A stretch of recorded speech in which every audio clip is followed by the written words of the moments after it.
Now here's writer and actor Mark Gatiss with a tribute to Nigel Kneale, who died this year.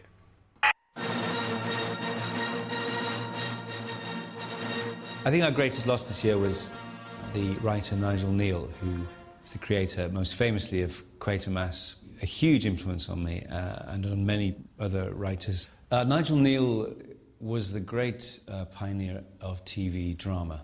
To this day, not really given the credit he's due.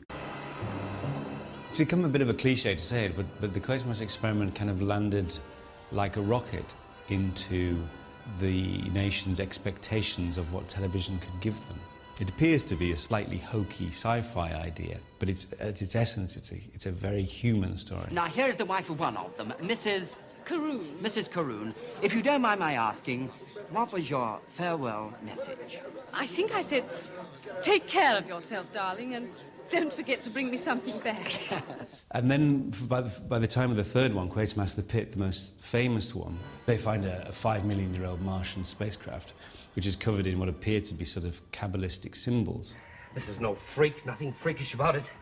A consistent but unknown species. And you see its echoes from right through, obviously, Doctor Who, Stargate, virtually everything that has a lost civilization is completely in hock to Quatermass and the Pit. And it's one of those things that now it seems so familiar you can't believe it hadn't been done before, but it hadn't. He did a play for the BBC in 1968 called The Year of the Sex Olympics. When Big Brother began on television, I remember kind of wanting to talk to someone and say, has anyone not noticed what's happening? A bright executive comes up with the idea of putting some people on an island and watching them 24 hours a day on camera. They're watching my show now, see? See by their faces? Put them off food, put them off sex, or most of them got no work to do, all autoed for them. Just sit. Dead by 35. He was an incredible prophet, and therefore without honour. In the 70s, Kneale did a series for ITV called Beast. The one I remember very well is Baby, about this witch is familiar in a jar. It's about a vet and his pregnant wife move into this cottage. Obviously what's happened at some stage in the history of the house is a witch has put a curse on the land. It starts to give you this creeping unease, and you know, because the baby's fine, but that something's going to go terribly wrong. Peter? I don't know if we... Oh, shit! Oh, God. It's something dead. Because he's a vet, Simon McCorkindale wants to examine it, but his wife knows it's wrong. It's more like a little pig, but I'm not sure that it was ever actually born. And they've got the builders in, that's why they're knocking the wall down. The older builder, and he's a kind of totemic Kneale figure. He's the one who knows. He's just old enough to have some sort of link to the past. It'd have purpose. You mean bad purpose? Most like. You realise when you watch it again that he doesn't actually say what it is at all, but it's just a series of impressions that make you feel slightly nauseous. And he says a thing like that, it would have had to have been suckled.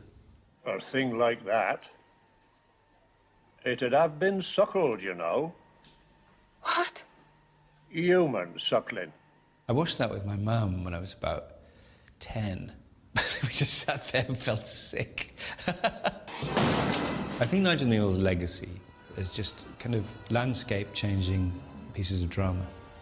Everyone in the industry owes him a huge debt. I really think a great man has passed, and we'll never see his like again.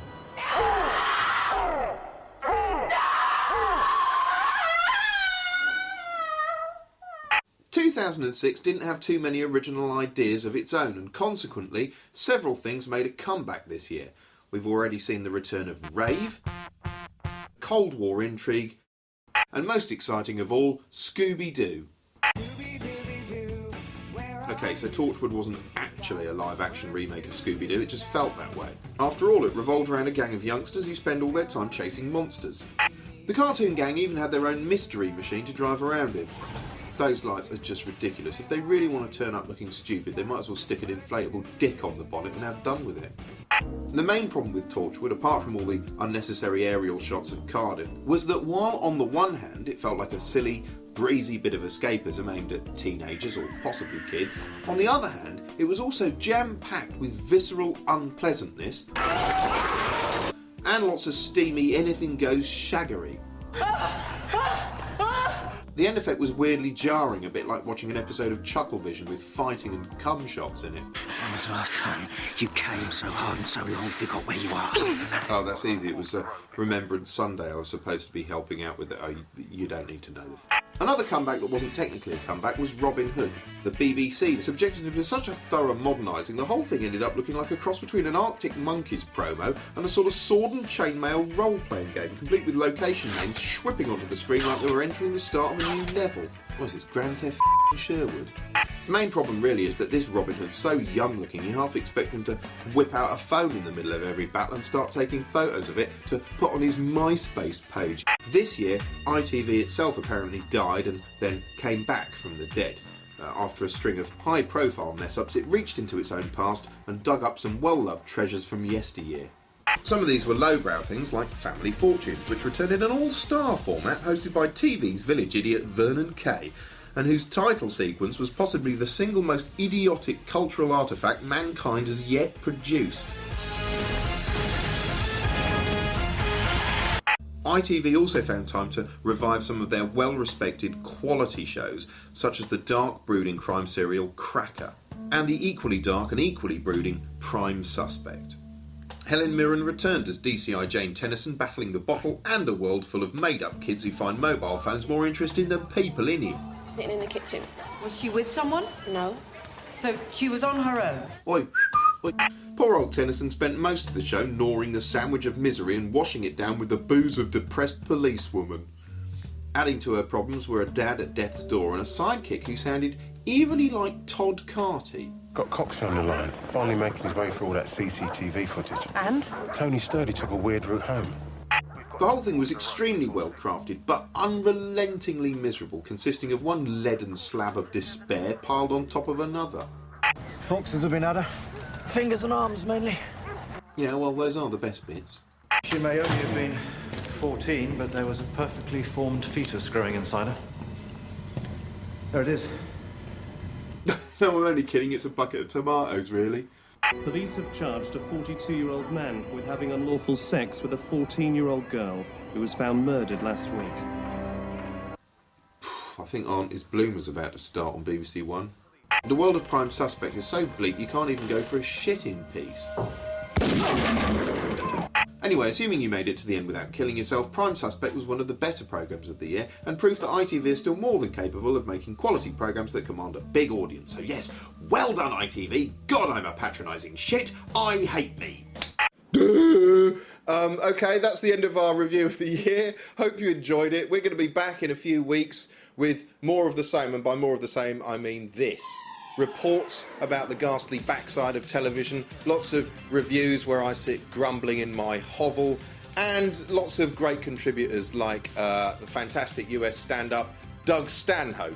Sometimes I would just watch TV just to hate what I'm watching. You wouldn't watch opera, but if they made Battle of the Operas, you'd pick an opera and call a 900 up. I won't vote for my opera. Get your opera off TV. Bring my opera back. I'm a big opera fan.